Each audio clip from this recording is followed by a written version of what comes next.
Bom, muito obrigada. Com vocês, o Mário Fiorani. Inicialmente, eu que agradeço por me ajudar a sair daquele buraco que é lá o Instituto de Biofísica e ter um contato um pouco mais com uma realidade um pouco mais ampla do que eu conheço.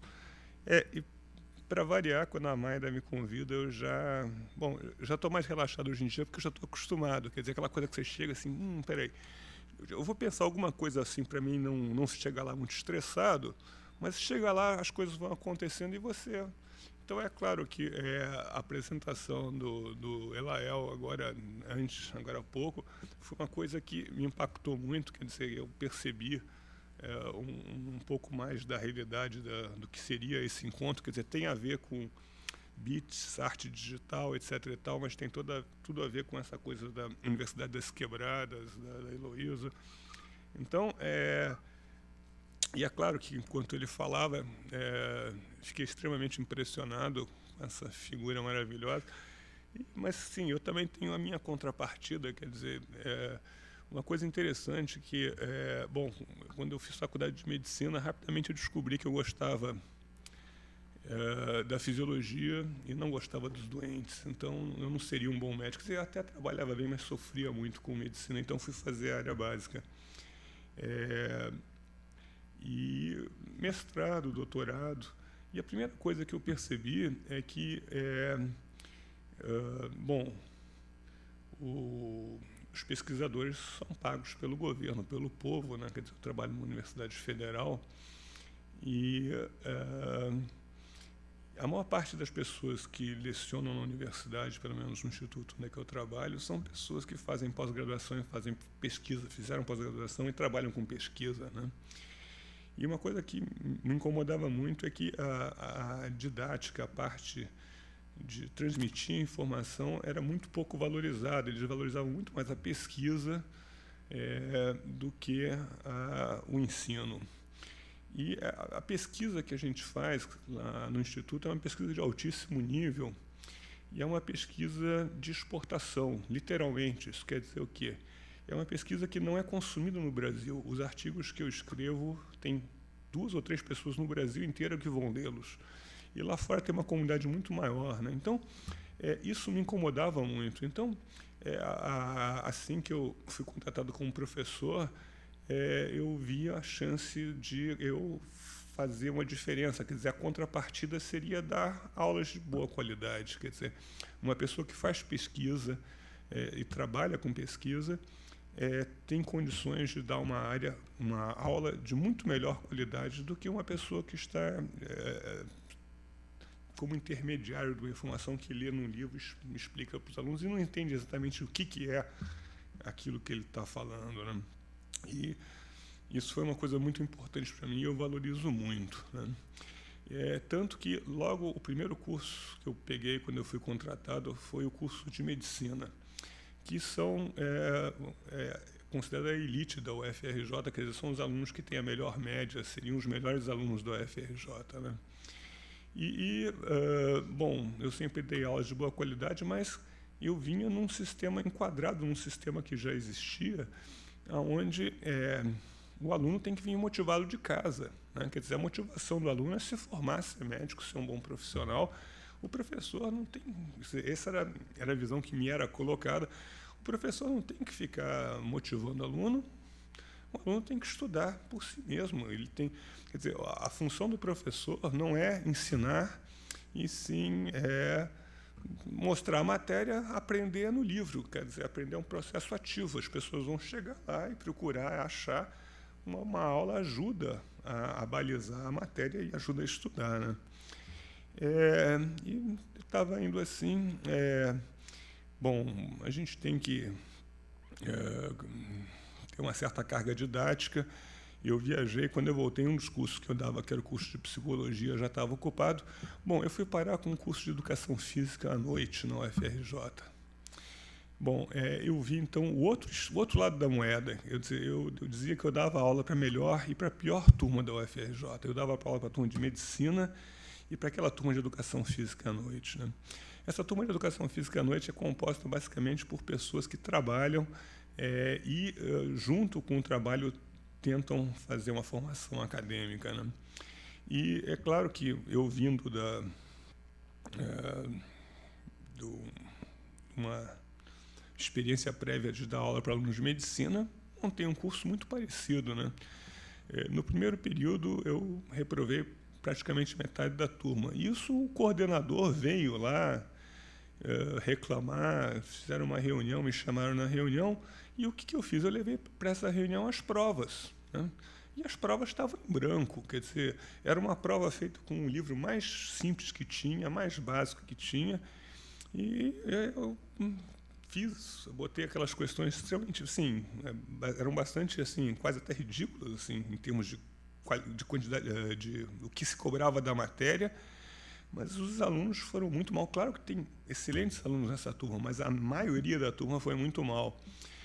E o coordenador do curso veio reclamar e eu mostrei as provas e falei, olha, não tenho como dar nota, as pessoas nem respondem, né? E aí que eu percebi que a realidade dessas pessoas que eram formadas naquele curso de Educação Física era completamente diverso daquilo que eu tinha sido preparado para formar dentro da minha preparação para ser professor. Na época existia um curso de didática que era obrigatório, de princípios de pedagogia que a gente tinha que fazer, mas assim, era uma coisa muito formatada, né? Foi aí que eu realmente aprendi a dar aula, como o Elael falou, que é uma coisa que você aprende lá. Então, claro que para a turma de medicina isso já não faz tanta diferença, mas para essas turmas, para esse pessoal que tem uma dificuldade maior, você tem que fazer a coisa muito palatável, você tem que se esforçar para que eles tenham interesse na matéria.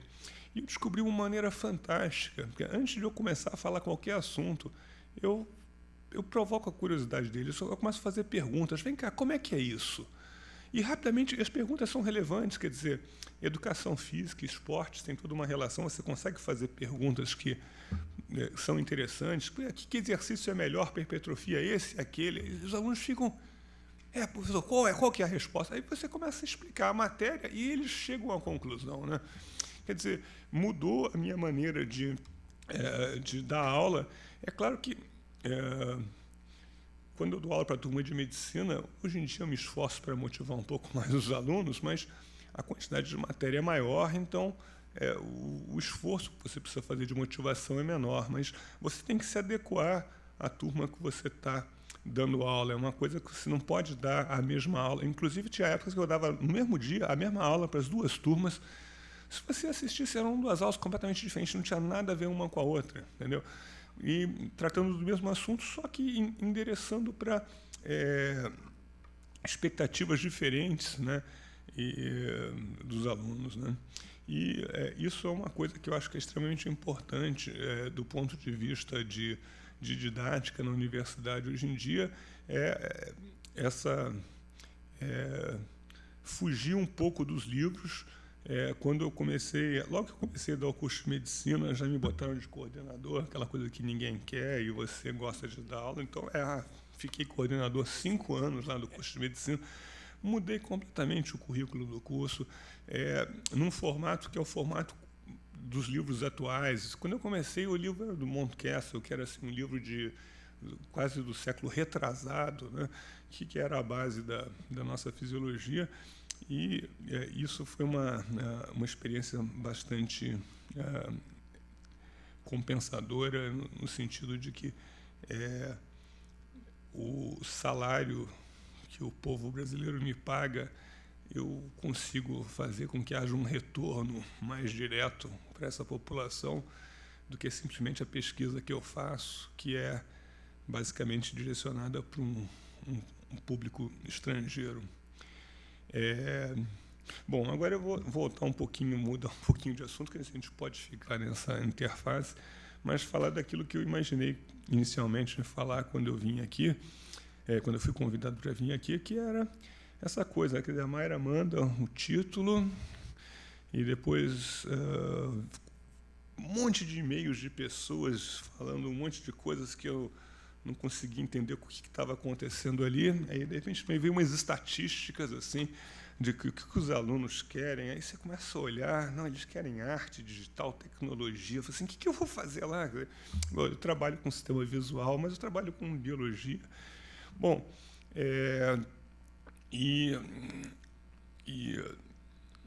esse fórum aqui tem, além da parte da bits, da digitalidade, tem a parte do aspecto social, né? E uma coisa que é extremamente importante, e eu trabalho com fisiologia do sistema visual, hoje em dia a mídia está extremamente desenvolvida, o aspecto visual da arte é extremamente bem manipulado, né? E o intuito disso é a comunicação de massa, quer dizer, as pessoas querem atingir o máximo de pessoas com isso. Então, as coisas são cada vez mais coloridas, mais modernas, estereoscópicas. E, nesse afã de você modernizar a sua apresentação, colocando cor e colocando outros recursos, como a estereopsia, se acaba excluindo um segmento que é pequeno da população, mas que acaba sendo excluído, né?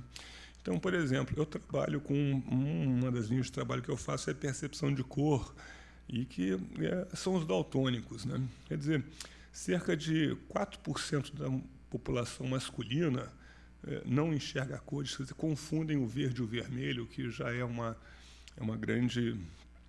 grande comprometimento da percepção de cor, né? E muito pouco é observado quando você faz uma imagem, mesmo que técnica, científica, ou uma página gráfica, alguma coisa, se aquilo tem o contraste necessário para que os daltônicos enxerguem o que está lá, né? Uma vez eu estava numa conferência, e isso na Sociedade de Neurociência nos Estados Unidos é um negócio monstruoso, um anfiteatro com 10 mil pessoas, e o apresentador era daltônico, ele não conseguia enxergar o pointer que deram para ele, né? Quer dizer, uma coisa que ele ficava, as pessoas tinham que ficar apontando, ajudando ele a apontar onde é que estava o negócio que ele não estava vendo, né? Então, foi a primeira vez que eu percebi que existe um segmento significante da população que não vai enxergar essas informações, que se você não fizer uma página de um blog, uma página na internet que seja, você esteja atento a isso, você vai dificultar as pessoas acessarem a informação. E um outro aspecto importante que também vai nesse sentido, e que é até um pouco mais moderno, é a introdução do 3D, né? Então, 3D, hoje em dia, o computador você já compra, vem com óculos 3D. Existe uma parte significativa da população que, por ou ser cega de um olho, ou por ter um problema de não formação de dominância ocular, geralmente por erros de refração, quer dizer, tinham diferença de grau entre um olho e o outro na infância, essas pessoas não fazem estereopsia binocular, eles usam outras pistas de estereopsia, de movimento, de paralaxe, uma série de outras pistas que funcionam. Quer dizer, uma pessoa que não enxerga de um olho, no mundo real, consegue se virar muito bem. Eu tenho um primo que é cego de um olho e joga ping-pong muito bem. Você aprende a usar a paralaxe de movimento e, com isso, extrair estereopsia de alta qualidade, né? Mas no momento que você vai num cinema 3D, não serve para nada. Você vai ficar vendo uma imagem dupla, porque é metade verde e metade vermelha, e você vai botar o óculos e só vai ver metade da imagem. Então, quer dizer, a tecnologia avança, permite a gente novas formas de representar. A terceira dimensão é extremamente interessante para representações técnicas, quer dizer, especialmente, né, para representações técnicas, mas na arte também. Mas eu, por exemplo, quando eu vou num filme 3D, na realidade eu só fui uma vez, foi ver o Avatar, e saí com uma dor de cabeça terrível. E aquelas cenas de batalha, se tivesse 3D ou não tivesse, eu não ia perceber a maior diferença. Eu ficava fechando um olho, assim, não muda nada. Se as coisas estão em movimento, a estereopsia é uma coisa automática. Você extrai de movimento estereopsia sem precisar ter visão binocular. Além do que, essa estereopsia que a gente precisa da visão binocular, ela só funciona até uns 6 metros de distância. A partir dali, a disparidade é mínima, né? Então, é só para coisas muito próximas que isso é relevante. Então, para você fazer um esquema, alguma coisa, para a pessoa aprender a manipular algum instrumento, isso é interessante. Mas a gente tem que ver que uma parte da população vai ficar fora do que quer que seja que você esteja mostrando, porque não faz a fusão binocular. Tem um amigo meu que é até pesquisador, que é o diretor do Instituto Dor, que é o Jorge Moll, e ele é cego no olho. Um dia eu cheguei com ele, olha que legal esse livro de estereopsia, não sei o que lá, e mostrei para ele. Eu estou falando, ele está olhando para mim assim. Aí eu, desculpa, ele, eu não enxergo de um olho. E ele fica assim, pô, deve ser muito legal esse livro, mas ele não tinha condições nem de ser apresentado aquilo. São aqueles que aparecem aquelas faixas coloridas, que chamam olho mágico, alguma coisa assim, né? Que você tem que olhar em paralelo e aparece uma figura em 3 dimensões. Quer dizer,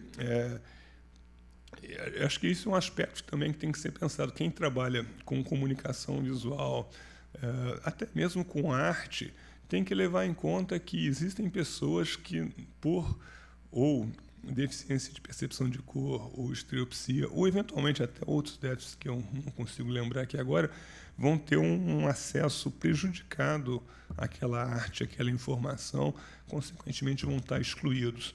Então, embora esse número não seja um número extremamente grande, quer dizer, 4% da população masculina ser daltônica é pouco, mas também não é nada, quer dizer, é um número, entendeu? Então, eu acho que é uma coisa que tem que ser mais bem vista. Existem sites na internet, eu não consigo lembrar aqui nenhum e não trouxe nenhuma referência.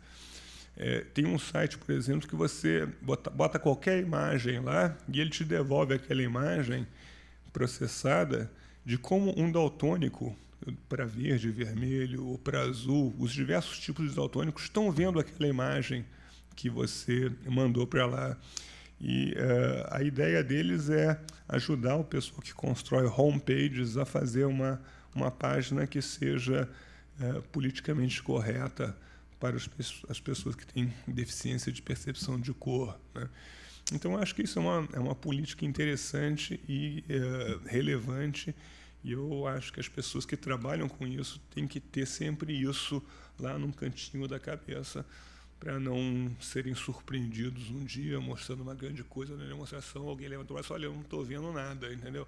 Essa pessoa é aquela que vai estar prejudicada, quer dizer, esse vai ser um representante de uma população que você provavelmente não vai saber qual é o tamanho dela, que não está percebendo aquilo.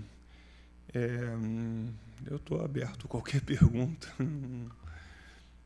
Eu trabalho com um monte de coisas, com ilusões visuais, com percepção de movimento, forma, mas, assim,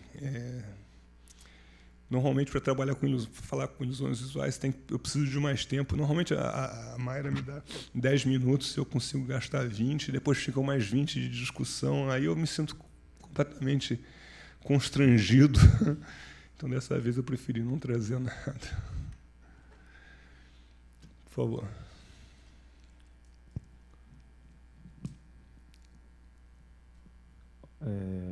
Por exemplo, tudo que o senhor falou aí, por exemplo, agora em algumas escolas está se introduzindo a máquina, né? Ou seja, a informática para poder, ou seja, as escolas estão se informatizando, até a palavra não saiu. Informatizando. Isso. Então, mais informatizado para poder utilizar isso como ferramenta para as crianças, os jovens nas escolas. Como é que o senhor está olhando esse perfil da coisa, tendo em vista que é a sua preocupação? Eu tô falando, daltonismo é uma coisa um pouco mais séria do que a gente imagina, né? As pessoas daltônicas, estatisticamente, têm um déficit de aprendizado, uma dificuldade de aprendizado. Então, isso é uma coisa comprovada, né? Mas eles não são menos inteligentes que o resto da população, né? E a teoria que resultou disso é que o daltônico é uma pessoa que desconfia da informação. Porque desde pequeno eles veem uma realidade e as pessoas dizem para ele que aquilo não é daquele jeito. E eles veem e as pessoas assim, não, você está errado, essa cor não é essa. Para criancinha, lápis de cor. Então, são pessoas que desconfiam da informação. Sempre quando alguém fala alguma coisa para ele, eles ficam olhando assim. Eles extrapolam esse problema da cor para outras esferas, né? E geralmente eles só vão descobrir que são daltônicos muito tarde, no colégio, fazendo o exame do exército, carteira de motorista. Aí o que o sujeito vai descobrir que é daltônico, e com isso ele passou uma grande época da vida dele tendo o seu aprendizado dificultado por desconfiar da informação que lhe era passada com razão. Quer dizer, tem uma situação que ele sabia que uma coisa era de um jeito e todo mundo dizia para ele que era de outro. Então existia alguma coisa errada no mundo, assim, no que é a verdade e o que não é a verdade. Então, hoje em dia, eles preconizam o diagnóstico precoce para daltonismo. Inclusive, já existem testes que são aplicados em crianças antes de verbalização, entendeu? Testes que usam o comportamento da criança e não uma resposta explícita, né? No Brasil, isso não é levado em conta. Acho que é uma coisa extremamente importante. Eu já me bati em algumas vezes tentando forçar, principalmente a Sociedade de Oftalmologia, que trabalha mais diretamente com o serviço assistencial, que isso era uma coisa importante de ser colocada, mas eu, em parte, assim, assumo minha culpa, fico meio enfiadinho lá na minha caverna e não tenho muitas chances de vir aqui ter um reality check do que está acontecendo no mundo numa dimensão um pouco diferente da que eu trabalho. Mas é fundamental, quer dizer, as crianças... É claro que a criança aprender a mexer com o computador é uma necessidade e eles são extremamente rápidos com isso, muito mais rápidos que a gente, né? Mas é uma coisa que, eventualmente, esses testes de daltonismo são tão simples que acho que qualquer companhia de software que, se quisesse, se botava um negócio lá no seu logon, já botava um testezinho para ver se você é daltônico ou não, a primeira vez que você loga no computador. É uma coisa simples que ajuda, inclusive, ao sistema entender ou facilitar a sua procura nos menus, nos tabs. Quer dizer, se o sistema operacional sabe que você é daltônico e o sistema operacional, de forma inteligente, se ajusta a isso, quer dizer, altera as cores para que você perceba elas melhores, independente de que quem mandou a cor tivesse uma ideia, mas o computador sabe que você não vai enxergar aquilo e ele adapta, de alguma forma, a apresentação daquelas cores para que você veja melhor. Seria uma possibilidade também, mas assim, mais tecnológica. Mas hoje em dia tecnologia é tudo, quer dizer, eu sou meio contra, mas eu tenho um celular aqui que sem ele eu não vivo. Ele tem tudo toda a minha vida está nesse negócio aqui hoje em dia, a máquina fotográfica, o GPS e os meus textos todos. Eu não sei se você conhece aquele guia W3C, que é um guia de acessibilidade. Na verdade, já existe um guia, recomendações, W3C, teste de acessibilidade, só que a gente tem uma política de artefatos, né, de entrega de máquinas. Você não tem uma verificação desse software para criança, nem do desenvolvimento dos softwares. Mas você pode colocar sua página nesse site para ver se sua página é acessível ou não, e tem uma lista de recomendações, tabela, gráficos, flash, o que uma pessoa que tem deficiência ela não consegue perceber na sua página. Mas aí que está, né? Você pega os aplicativos, o flash, o movimento, e não tem muito, quase ninguém se preocupa com esse selo. As páginas do governo, elas têm um selo W3C, é obrigatório, eu acho. Mas isso não vem à tona, não é falado, e eu acho que deveria ser... Isso até me trouxe essa... Eu falei, nossa, realmente, como isso é importante, e como isso também deveria ser abordado, né, na área pedagógica, lá no núcleo de computação eletrônica, ter esse cuidado do design. Enfim, eu lembrei porque eu também já trabalhei com cego e ele não conseguia, a pessoa ver página nenhuma, né? Que é o Neno lá do NCE. E a gente montou na época uma Wikidevi, que era uma Wikipédia para deficiente visual, e tem uma série de recomendações. Na verdade, tem que ser o básico, mas dá para você colocar legenda nas imagens, né? Também é Guia do W3C, o nome do site, que dá todas as recomendações de uma página para o... Grande informação, obrigado. Ô, Mário, mas só para ilustrar,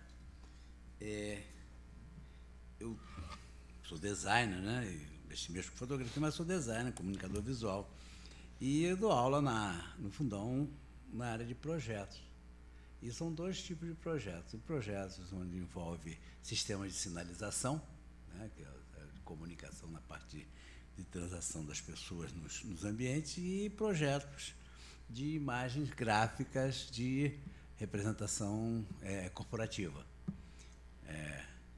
E é uma das recomendações minhas, tá, quando o aluno vai fazer o trabalho, que ele tem que conversar muito com as pessoas que encomendam o serviço para ele, principalmente na imagem gráfica, porque essa imagem institucional, né?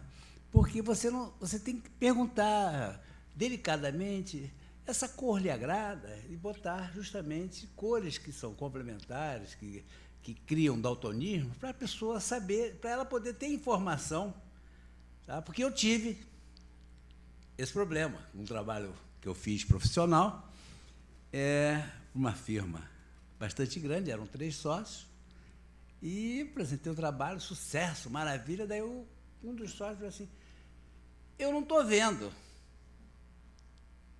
tá? Eu não estou enxergando, mas eu vou acreditar que está bom, porque meus sócios estão falando que está bom. Daí que eles falaram para mim que ele era daltônico em vermelho. Tá? E o trabalho era todo em vermelho, tinha verde, mas tinha um... Cara, eu nunca havia perguntado, isso foi, por isso que as eras, né? Nunca havia perguntado, me tocado esse problema do daltonismo. Tá? E foi a partir daí, foi um ensinamento dentro da prática, que eu coloquei como praxe, né, do checklist do aluno, porque ele tem que perguntar para o cara se ele tem problemas de daltonismo. Porque você vai fazer uma imagem para o cara é daltônico em vermelho, você faz, sei lá, verde, qualquer coisa assim, ele não vai enxergar nunca. Tá? E esse cara, é muito engraçado, porque nesse trabalho que eu fiz, isso não era o primeiro trabalho, eu havia feito a imagem institucional da empresa, e o cara adorou, mas só que ele vê a forma. Ele não interessava se era a cor do daltonismo, ele estava vendo a forma. Se ele não estivesse vendo a cor, ele estaria vendo em preto, né? Ou qualquer cor, cinza, qualquer coisa assim. Né? Então, a forma agradava. Quando eu passei para os trabalhos gráficos, de folders, essas coisas todas, aí foi um caos. Entendeu? Eu fiquei extremamente envergonhado, né? Porque eu não sabia que o cara era daltônico. Tá? E a gente tem que colocar isso, principalmente quando o profissional de comunicação visual vai falar com um cliente, né? Você tem que pensar que, além do cliente como daltônico, quer dizer, os clientes podem ser daltônicos. Às vezes ele não é, mas você cai nos 4% aí, ele já rapidinho, tem que reclamar, né? com você, exatamente. Eu queria perguntar se não existe, assim, se existe um ajuste que o sistema operacional possa fazer, se não existe um óculos também, um filtro que possa corrigir isso, ou é pessoal, o próprio daltonismo é pessoal também, cada um tem um tipo, um grau? Não, os daltonismos, o mais comum são os para verde e vermelho, né, porque são 2 genes que estão seguidos no cromossomo X. O fato de estar no X, que a mulher tem 2, faz com que as mulheres não tenham esse problema, né, mas nos homens acaba acontecendo, né, e então é para o verde e vermelho, né. O mais grave é para o vermelho, porque o vermelho é o final do espectro de luz visível. Quando você tira o vermelho, o espectro acaba um pouco antes. O sujeito que tem o defeito para verde, ele vê o espectro inteiro, só que ele confunde entre o verde, o amarelo e o vermelho, fica tudo no marrom, mas o espectro dele é menor. Então, o sujeito que é cego para o vermelho, se você acende uma luz vermelha, claro que a maior parte das luzes vermelhas tem muito branco embutido ali, mas se você põe um vermelho bem vermelhão, bem Para ele, aquilo é preto, ele não vê nada, não existe aquela luz, né? O sujeito que é cego para o verde, quando você bota o verde, ele vê uma faixa escura, mas o espectro dele continua, para os dois lados ele continua a enxergar. Então, o cara que é cego para o vermelho é o que tem o maior prejuízo, o que não tem um receptor para o vermelho. Eles vão sempre confundir, tanto faz se faltar o receptor verde ou vermelho, os dois grupos confundem o verde com o vermelho, fica tudo numa faixa do marrom, que é o amarelo escuro, que é uma cor que fica no meio do verde e do vermelho no espectro, né? Então, essa é a maior parte da população daltônica. Os mais raros são o azul e amarelo, né? Desculpa, agora eu me perdi. Qual era a sua pergunta? A pergunta era se não existe uma lente. Sim. Então, é claro que a lente não vai permitir, existe, e essa lente não permite o sujeito ver a cor, mas permite ele distinguir as cores, né? Então, a primeira coisa que eles fizeram foi botar um óculos tipo óculos estereoscópico, né? Uma lente verde e uma vermelha. O cara fica piscando um olho e outro olho, aí ele fica vendo o que muda de contraste, ele fala assim, essa cor é diferente daquela, porque o vermelho, através da lente vermelha, aparece como uma cor clara e o verde fica escuro. E, ao contrário, através da lente verde, o verde fica claro, como se fosse branco, e o vermelho fica escuro. Então, ele piscando um olho e outro, vendo o que muda de cor, ele consegue achar os bordos entre os verdes e os vermelhos, né? Hoje em dia, mas se era ficar piscando, não é um negócio sofisticado. Então, fizeram uma lente que é toda quadriculadinha, tem um quadradinho verde e um vermelho. Então, quando a pessoa mexe, assim, a imagem fica flashing entre verde e vermelho. E aí, como aparece esse contraste do vermelho ficar claro e depois ficar escuro, porque está passando da lente verde para a vermelha, a pessoa consegue distinguir o verde do vermelho, né? Claro que quando ele está usando as duas lentes, dependendo do que o olho está piscando, ele sabe se aquela cor é verde ou vermelha. Com essa outra lente, que é toda fragmentadinha, como se fosse um mosaico de pedacinhos coloridos, ele não sabe o que é o verde e o que é vermelho, mas ele consegue diferenciar, ele acha onde é que está o limite entre o verde e o vermelho, que o daltônico confunde, né? Eu nunca vi óculos de daltônico. Assim. Deve ser estranho também, uma coisa toda quadriculadinha, né? Quer dizer, não é muito... Mas na realidade não é assim, não é manchadinho. Você olha assim, parece parecendo uma lente escura, meio manchada. Parece essas lentes que são espelhadas, que tem um espelhadinho mais avermelhadinho, mais verdeadinho, aquela coisa assim. E eles usam isso mesmo? Assim, ou é raro? Só, assim? Não sei, todos os daltônicos que eu conheço, já viram, já usaram, mas ninguém usa. Quer dizer, já brincaram, mas ninguém usa. Então, eu imagino que talvez existam algumas situações específicas onde é que seja uma grande vantagem usar, né? Mas no dia a dia, acho que a maior parte dos daltônicos, a maior parte das coisas, eles aprendem a se virar bem. Eles já se adaptam de alguma outra forma. Teve um colega meu, que era, inclusive, é o filho de alguém que era professor lá da EBA, lá aqui, de fotografia aqui. Que eu encontrei ele conheci na faculdade, né? E era uma pessoa que andava com umas roupas com umas cores muito engraçadas. Na aula de fisiologia, a gente descobre que era daltônico, né? E aí que a gente foi entender por que ele usava meia cor de abóbora. Um dia ele chega... Na época, tinha uma calça jeans que era vinho escuro, assim, que estava na moda, não sei o que lá. E, no começo do jeans, mas já era uma calça, por ser vinho, já era uma coisa meio assim, que você fica, isso é de homem, né? Naquela época, nos anos 70 e pouco. E ele apareceu na faculdade com uma calça cor-de-rosa, cara, né?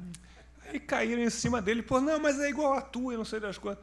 No dia que ele descobriu que era daltônico, caiu a ficha na cabeça dele, que na nossa também. Como é que o cara bota meia cor de abóbora com calça verde? Assim, tinha umas coisas muito estranhas, né?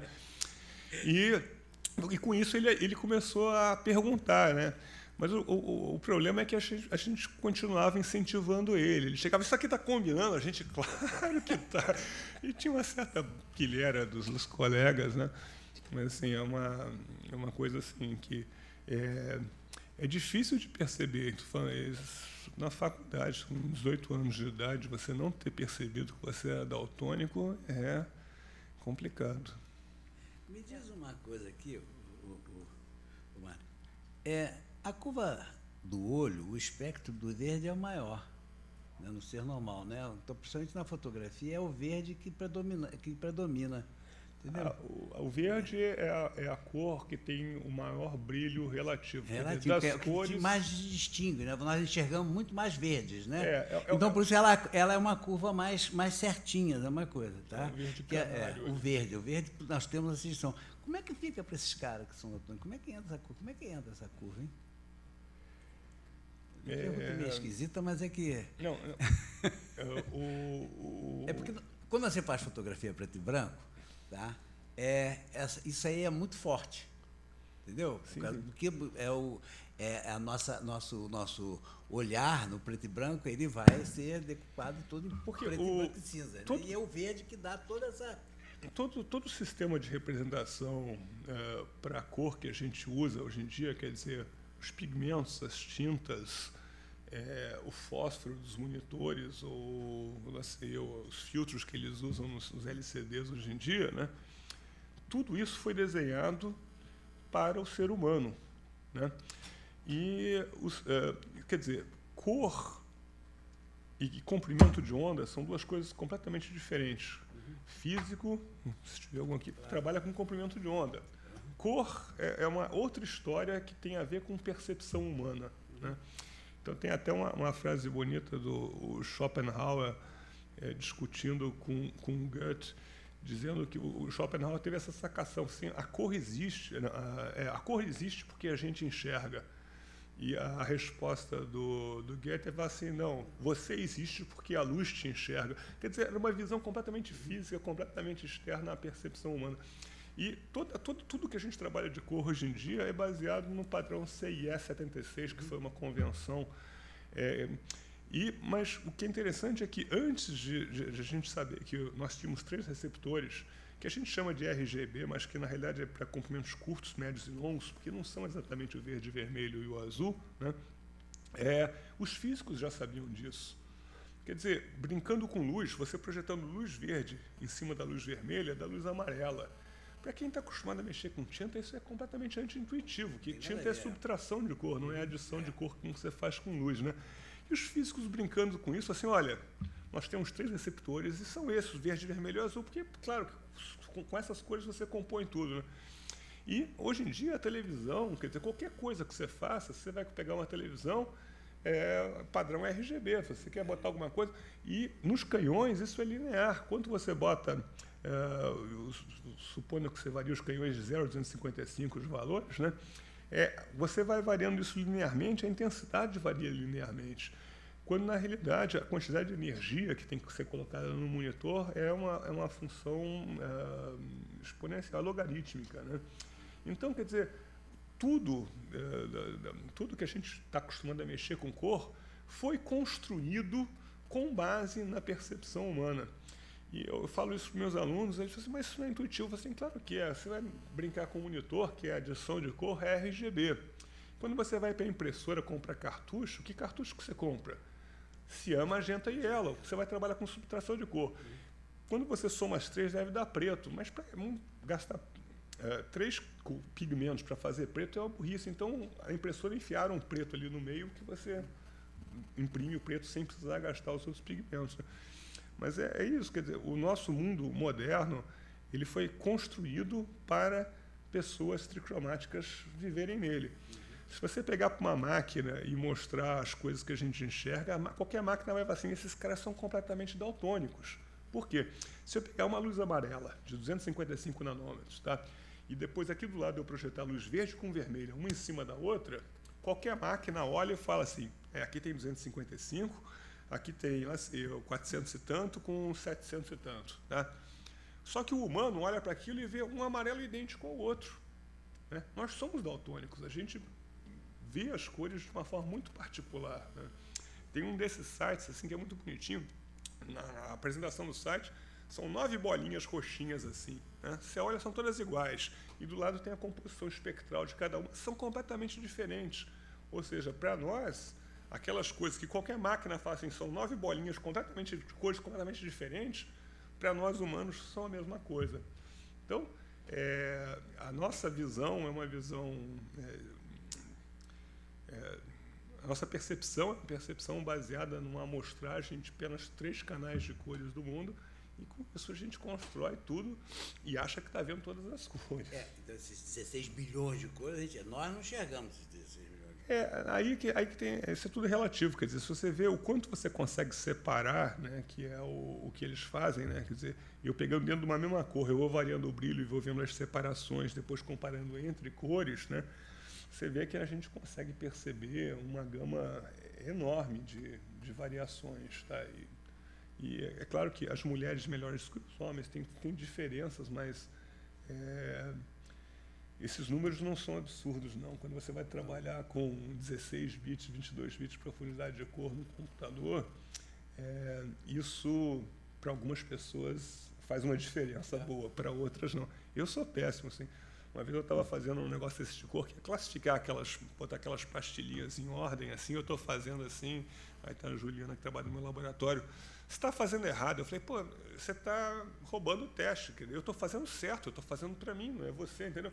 É claro que eu não enxergo cores tão bem quanto ela, mas eu estava colocando ali qual era a minha percepção, né? Quer dizer, quando você faz um teste desse, não é para roubar, né? É para você ver realmente, entender qual é o seu limite de percepção. Alguma questão daqui?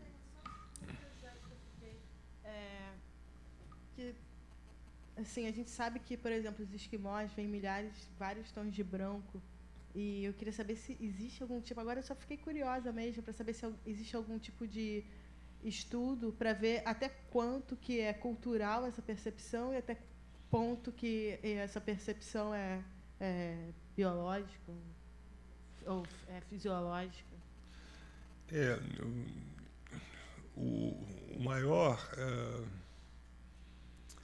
A maior diferença vai ser nos aspectos fisiológicos, quer dizer, pessoas que têm déficits ou diminuições de expressão de fotopigmentos não são daltônicos, mas possuem anomalias de percepção de cor em vez de anopsias, que são as cegueiras, né?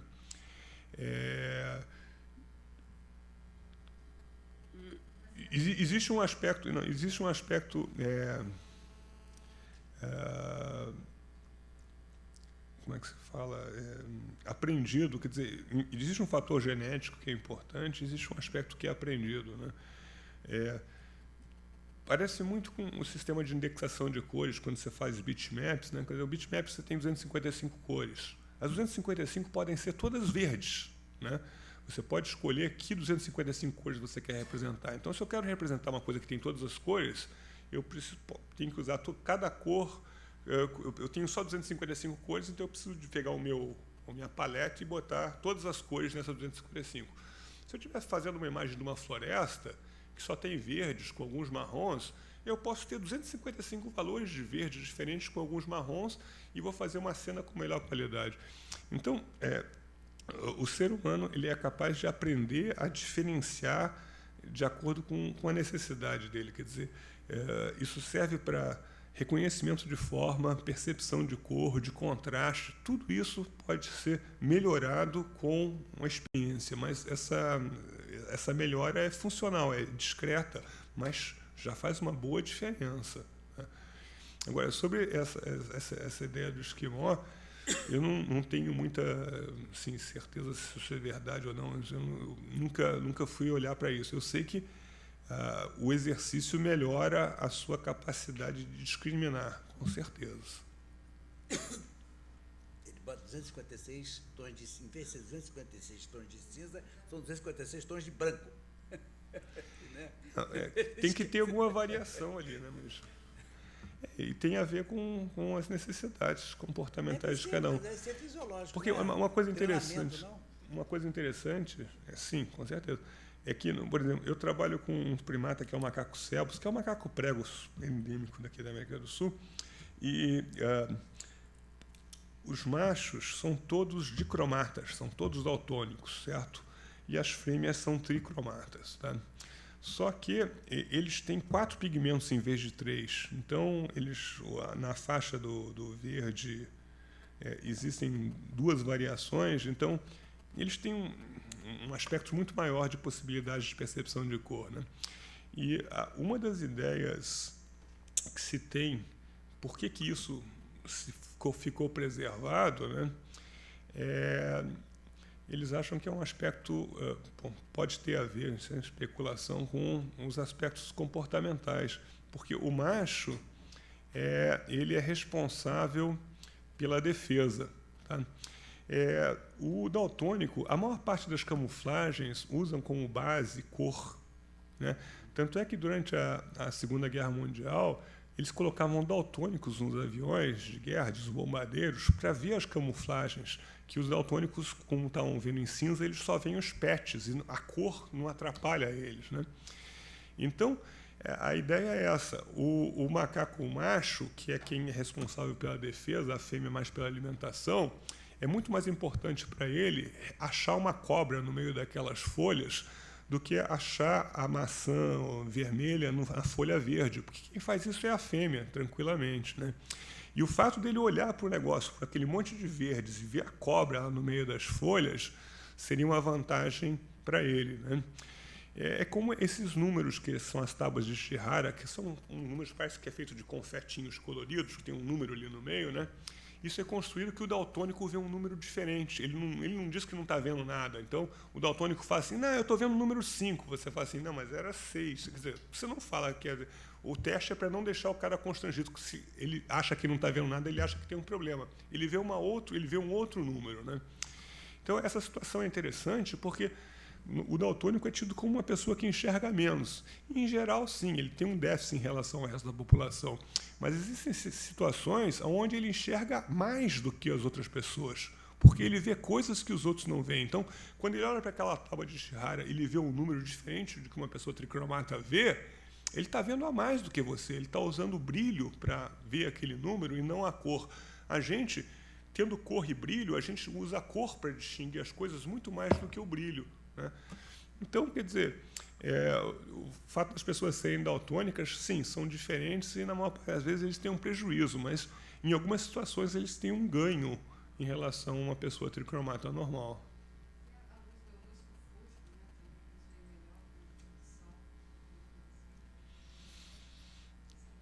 Não sei, se você souber, me manda isso pela...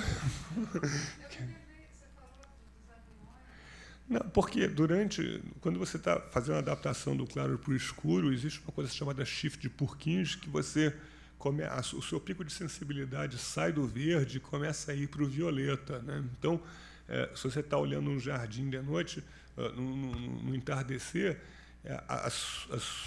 as flores tipo cian, rosas, sei lá, magenta, aquele rosa meio azulado, elas ficam mais brancas no escuro do que de dia em relação ao verde, né? Então, quando você muda o seu sistema de receptores para o claro, que é basicamente tricromata, para o de escuro, que é menos tricromata, um escuro absoluto você não enxerga cor nenhuma, né? Aquele ditado, no escuro todos os gatos são pardos, tem a ver com isso, né? E nesse shift existem algumas variações, mas você assim, me pegou, eu vou até fiquei curioso. Eu acho que foi um rapaz numa palestra que era daltônico que falou da vantagem que assim a luz do momento do entardecer, que confunde para pilotar avião ou para, enfim, dirigir em estrada, que é o lusco-fusco, não sei, que o daltônico vê melhor isso, talvez porque seja baseado em brilho, né, exatamente. Não sei, que aí era uma vantagem, via mais. Mas você fala um negócio de dirigir, essa é uma outra coisa, quer dizer, hoje em dia tem um aspecto estético tão importante, né, que as pessoas sacrificam a parte funcional pela parte estética, né? A iluminação de cabine de avião e submarino e essas coisas, historicamente, quer dizer, ainda né, mas assim, era feito com luz vermelha, né? Porque a luz vermelha não ativa os bastonetes, que são os receptores para o escuro, né? Então, quando eu vejo luz vermelha, eu não me adapto ao claro, né? Então, se eu estou num lugar completamente escuro, já adaptado, que eu consigo enxergar naquele escuro, se eu for para a luz e eu voltar para o escuro, eu não enxergo nada durante algum tempo. Mas se eu for para a luz com óculos vermelho, um ambiente altamente iluminado, como eu não estou desensibilizando o meu bastonete, quando eu volto para o escuro, eu tiro o óculos vermelho e continuo enxergando no escuro. Tanto é que quem trabalha em câmara escura sai da câmara escura com um óculos vermelho super escuro, né? Bom, então isso é uma coisa clássica. Por isso, a iluminação de painel de avião, de carro, navios, mas tudo isso era feito em vermelho, né? Hoje em dia, não, eles botam verde, neon, azul, eles coloram o painel do carro. Isso atrapalha a sua percepção em níveis de baixa iluminação. Então, é claro que eles confiam que o farol do carro é de LED, diodo, xenon, lá, e vai botar tanta luz lá que você não vai precisar enxergar fora do que o seu farol está iluminando, né? Mas se você pensar que o seu farol não é tão eficiente assim, você enxergar um pouco além do que o seu farol está iluminando é extremamente útil. E isso seria possível se todas as iluminações fossem em vermelho, quer dizer, toda a luz que você usa para iluminar alguma coisa no escuro é em vermelho. Tanto é que mapa aeronáutico não pode ter a cor vermelha, não pode ter nada escrito em vermelho, porque sob iluminação vermelha isso desaparece, vira branco, né? Se você pegar um mapa rodoviário qualquer, tudo que está lá está escrito em vermelho. As coisas mais importantes estão todas marcadas em vermelho. Quer dizer, cada vez mais se esquece dos aspectos técnicos, dos aspectos funcionais e se vai mais na direção de uma coisa de propaganda, de appeal, de agradar o consumidor, que não sabe o que é tecnicamente importante ou não é. Então o cara compra, o meu carro é moderníssimo, o painel é todo azul, ele acha aquilo o máximo, é péssimo para quem quer enxergar fora no escuro, né?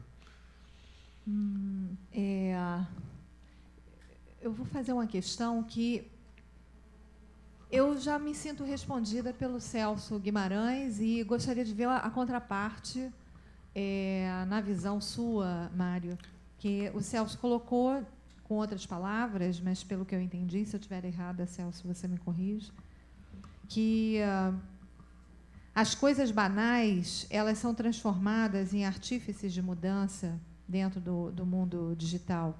Esse fazer na fotografia digital é um recado de aprofundamento no ideário e desejos humanos. Então, a fotografia na era digital ela ganha camadas de significação, de articulação, de cruzamentos e de comunicação mesmo de ideias que ela não conheceu na era da fotografia, né? Não, agora como fotoimagem, antes como fotografia. E, Mário, a minha questão para você é um desenvolvimento rápido, que eu espero, mas que a gente vai ter que fechar, mas no sentido de, se antes a gente tinha como contexto da imagem fotográfica, não estou falando da fotografia digital, da fotoimagem, né, como você está colocando, da foto pixelada, né? A gente tinha a fotografia na mão ou numa parede e, na verdade, ela estava integrada o contexto dela era o contexto do ambiente onde o seu corpo estava inserido, onde toda a sua percepção estava em linha de continuidade com e era material. Hoje, a gente vê a imagem dentro de uma tela e não é muito difícil a gente se dar conta de que nós estamos dentro de um oceano imaterial. Então, a gente tem, na verdade, uma disputa de contextos ao ver a imagem. E eu queria que você comentasse, talvez, e provavelmente mais especulativamente, que baseado em dados, em evidências científicas, acho improvável que isso esteja sendo endereçado, tomara que esteja. Mas o que você esperaria do processamento cognitivo, afetivo, emocional, enfim, do processamento neurobiológico associativo superior, partindo de uma imagem como agora, na contemporaneidade, nós somos expostos? A foto-imagem, a foto pixelada, a imagem dentro dos monitores, a imagem nos nossos celulares, etc, etc. A imagem tem esse poder de... O sistema visual tem um aspecto extremamente interessante, que é o aspecto em paralelo, né? Quer dizer, diferente de um computador, que a tela é escrita linha por linha, né? E isso dá uma característica serial. Aquela tela ela é transmitida como se fosse uma linha de números, né? E depois ela é montada como uma tela. Nosso sistema visual é em paralelo, quer dizer, sai da retina de cada receptor uma fibrazinha que vai para um ponto, uma conexão ponto a ponto aqui com o meu córtex. A área visual primária está aqui atrás, é a maior de todas. Então, a gente tem 1/3 do nosso córtex está envolvido com processamento visual e parece muito um computador. Quer dizer, a parte mais pesada de um computador é o componente gráfico. Todo mundo sabe disso, né? Para você ter um bom computador em 3D, são os mais caros que você vai achar no mercado, né? Então, essa percepção visual que a gente acha que é de graça, não, tem muito trabalho aqui sendo feito para isso, né? Me perdi. Sim. Então, em relação à disputa de contextos, né? De um lado, em primeiro plano, um contexto imaterial, que pode eventualmente nem estar em primeiro plano, e competindo com ele um contexto físico de presença. Não, mas eu vou chegar, que era uma coisa um pouco... Então, quando você olha para uma imagem, em paralelo, todos os pontos da imagem são percebidos pelo seu cérebro, tá? E isso trabalha com a parte não explícita do seu cérebro, com a parte não verbal do seu cérebro, que é aquela que controla os movimentos e tudo. É difícil você explicar para uma pessoa como é que você anda, que músculos você contrai. É uma coisa que você exercita, faz e é chamado de aprendizado explícito. Diferente da coisa implícito, quer dizer. Diferente da coisa explícita, que é aquilo que você consegue explicar, verbalizar. Então, o nosso raciocínio ele é linear. A gente pensa como se fosse uma linha, como se a gente estivesse falando. A gente não consegue pensar 3 coisas ao mesmo tempo, do mesmo jeito que a gente não consegue ouvir 3 histórias ao mesmo tempo. O aspecto explícito do nosso cérebro, o aspecto verbal, que é o que o nosso raciocínio consciente, onde a gente está pensando, funciona que nem palavrinhas. Só tem uma linhazinha, claro que essa linha se desvia, vai e volta, mas é uma linha só, né? Ainda bem que a gente não pensa só assim, né? Não, a gente se desvia. Não, eu estou falando, essa é a parte explícita, quer dizer, Isso. Você tem que pensar que o nosso cérebro tem uma outra parte que é implícita. Eu sinto coisas que eu não sei explicar, que estão entrando em paralelo, estão misturando a minha visão com a minha olfação, com o meu tato, e tem coisas acontecendo aqui que, na hora de eu explicar, eu vou jogar um monte de palavras, um monte de letrinhas aqui em linha e vai sair uma fração do que eu entendo que está acontecendo comigo. Então, a imagem tem essa característica de você conseguir uma grande transferência de informação num curto espaço de tempo. Essa informação pode ser completamente objetiva, como uma coisa técnica, ou completamente subjetiva, como uma coisa artística, que você olha, você não sabe o que você entendeu daquilo, mas alguma coisa aconteceu onde você mudou alguma coisa na sua percepção, mas você não sabe explicar o que aquilo está acontecendo. Então, a imagem é uma coisa extremamente forte, né, para os primatas em geral, e nós somos um primatão aqui, um macacão. Então, essa acessibilidade que a gente tem, a grande quantidade de imagens, é uma coisa extremamente útil. Quer dizer, eu estou falando, hoje em dia, cara, eu vou num lugar, outro dia eu precisava... Ontem eu precisava arrumar uma torneira, não sei o que lá. Eu pego a torneira, tiro uma foto, chego na loja assim, cara, qual é a torneira? Essa daqui. Eu começo a descrever, o cara, qual, mas é a Fabrimar, não sei qual, eu não sei, é essa daqui. O cara, sim, modelo Belle Époque. Então, hoje em dia é tão simples, você não precisa mais guardar as coisas, você sai fotografando qualquer coisa, você chega num lugar, tem um negócio, depois você vai entender o que aconteceu. Eu fiquei impressionado ontem na corrida, o carro bateu, aí precisava trocar o pneu, parou. No que parou, o cara tira uma foto, depois está o técnico lá da BRW com uma foto. Eles ampliaram desse tamanho a fotografia para ver se na hora que bateu afetou alguma coisa do carro. Quer dizer, você vê como que a coisa é utilizada de uma maneira assim. Então, a nossa vida anda para frente. Quer dizer, eu adoro fotografia, eu tenho uma pilha desse tamanho de álbuns, de negativos com os contatos das fotos. Eu montei meu primeiro amplificador em casa, tenho uma Nikon F, nem F3, F de corpo de alumínio, eu tenho uma Canon A1. Cara, são aquelas máquinas clássicas que todo mundo fala assim, puxa, cara, quando elas apareceram foram o máximo. É uma nostalgia. Outro dia eu fui tirar foto com uma máquina dessa, saiu tudo fora de foco.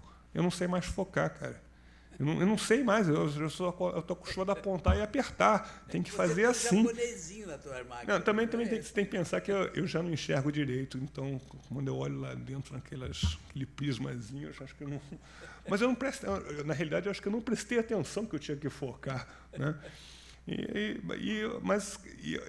E cada vez mais a gente fotografa, usa essas imagens, difunde essas imagens.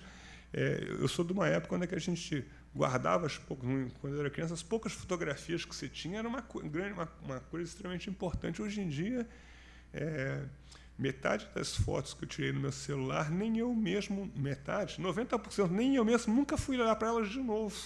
Então, quer dizer, estão perdidas, foram jogadas fora. É quase como se elas não viraram existissem. dados, né? Para visitação futura, talvez. Talvez, provavelmente elas vão ser perdidas junto com esse celular e elas nunca foram tiradas, entre aspas. Mário... Só um instantinho, deixa eu complementar uma coisa sua que você colocou, só para... bem rápido. Nós não temos, quando a gente fala em termos dessa banalização, não se está aqui diminuindo a quantidade de fotografia, porque isso já vem. Nós não temos esse hábito, tá, de fotografar como tinham os europeus que já fotografavam milhões de fotografias, faziam milhões de fotografias, mesmo no processo tradicional. E esse hábito, né, que o Brasil adquiriu a partir da facilidade da informática, de fazer a máquina digital, tá? Estão gerando milhões de imagens, tá? Não estão banalizando, ao contrário, isso está fazendo com que a gente tenha um outro olhar sobre essa estética. Exatamente. Está havendo uma análise com um outro olhar do que aquela estética, entendeu? Kantiana, o que for, tá? Do passado, tá?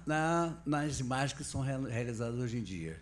Tá? Obrigada, Celso. Obrigadão. Obrigada, Mário.